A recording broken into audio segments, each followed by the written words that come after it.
Bonjour tout le monde. Aujourd'hui, je vous présente comment choisir votre appareil photo. Les critères globaux afin de faire de belles photographies et vidéos correctes et que vous ayez surtout envie de sortir en faire. Si vous partez plus ou moins loin, il vous faut quand même un boîtier avec un minimum de fonctionnalités.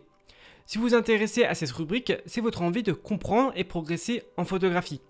Dans le cas où vous préférez faire des photos avec vos amis ou des selfies, utilisez plutôt votre smartphone, il sera beaucoup mieux. Mais si vous cherchez à faire de belles photos à vocation artistique, les critères présents ci-dessous seront indispensables.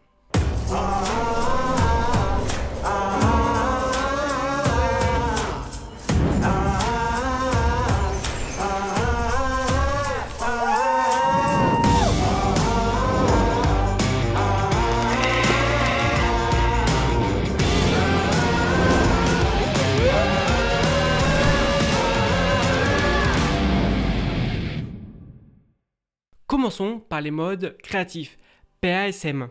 Ce qui est très important, c'est que vous puissiez effectuer les réglages précis vous-même, avec les caractéristiques techniques de l'appareil photo, telles que l'ouverture, la vitesse d'obturation, les ISO, la balance des blancs, etc.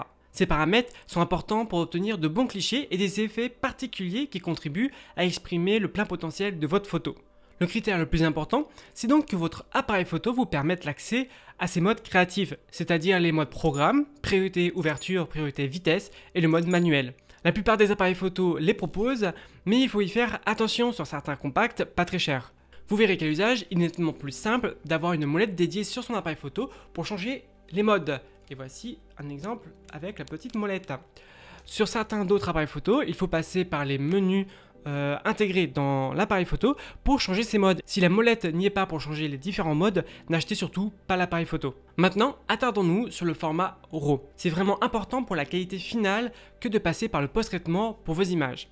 Il est beaucoup plus souple avec ce format. Sa présence est donc indispensable dans votre boîtier. S'il n'y a pas le format RAW, n'achetez tout simplement pas l'appareil photo.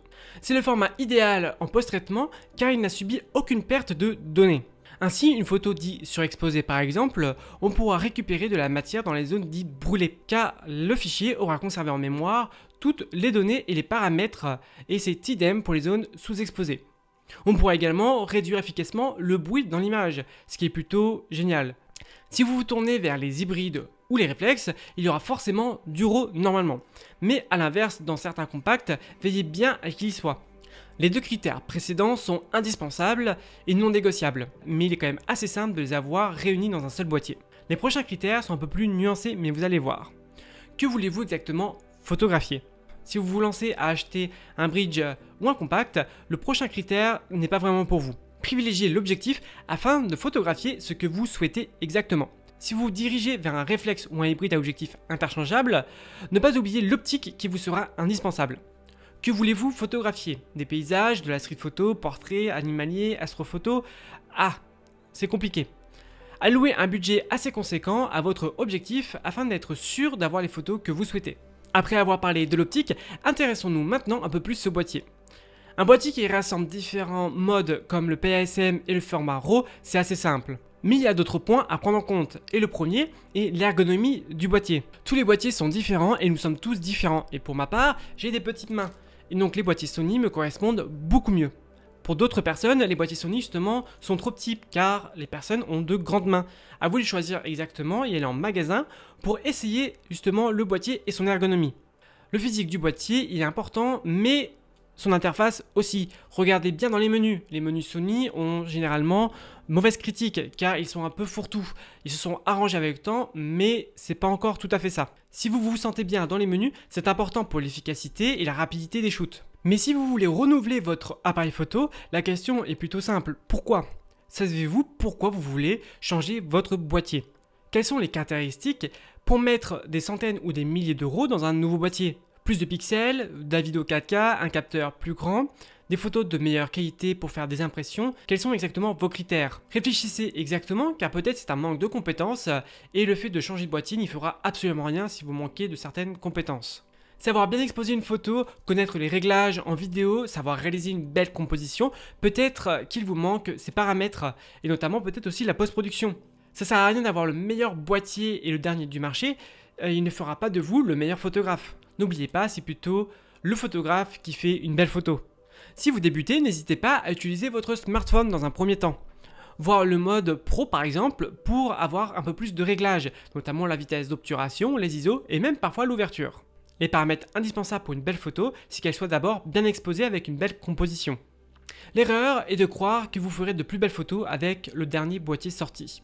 Ensuite, si vous achetez un nouvel appareil photo, c'est aussi sortir régulièrement faire de la photo. Sur le coup, il vous faut donc un bon sac photo. Le meilleur appareil photo est celui-là que vous avez en tout temps à portée de main. Si ça vous ennuie de sortir votre appareil photo, pourquoi mettre un tel prix ? Négligez pas donc aussi le poids de l'appareil photo et notamment ses optiques. C'est dérangeant dans le sac et ça prend beaucoup de place. La question finale, est-ce que vous avez la patience et la passion suffisante pour remplir votre sac et avoir un poids assez conséquent sur le dos en tout temps ? N'oubliez pas, plus le capteur d'un appareil photo est grand, plus les objectifs seront grands et volumineux. C'est un paramètre à prendre en compte au choix de votre appareil. Ne vous précipitez pas à acheter le dernier boîtier neuf.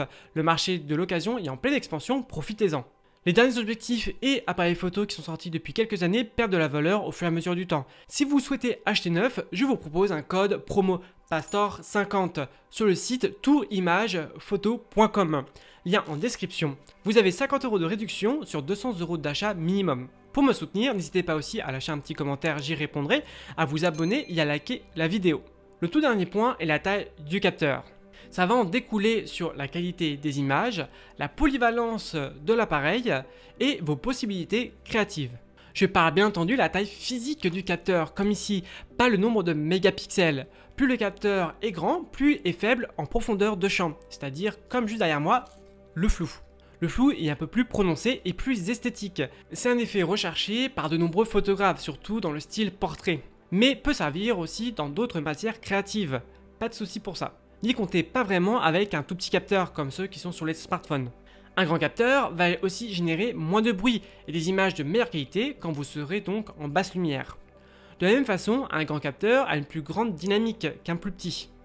Une grande dynamique va vous permettre de mieux gérer les situations de lumière très contrastées. Par exemple, un ciel très lumineux en plein après-midi, ou notamment faire un contre-jour en plein coucher de soleil. Mon conseil est donc de vous diriger vers un capteur un peu plus grand car il sera beaucoup plus polyvalent, mais si seulement le budget vous le permet. Je ferai aussi une vidéo dédiée sur les différents types de capteurs, les mégapixels et les photosites. J'espère que cette vidéo vous aura plu. Sur ce, n'hésitez pas à vous abonner pour me soutenir. Si vous avez des questions, n'hésitez pas non plus dans les commentaires, j'y répondrai avec un grand plaisir. Je vous dis merci et à une prochaine pour une nouvelle vidéo. Ciao!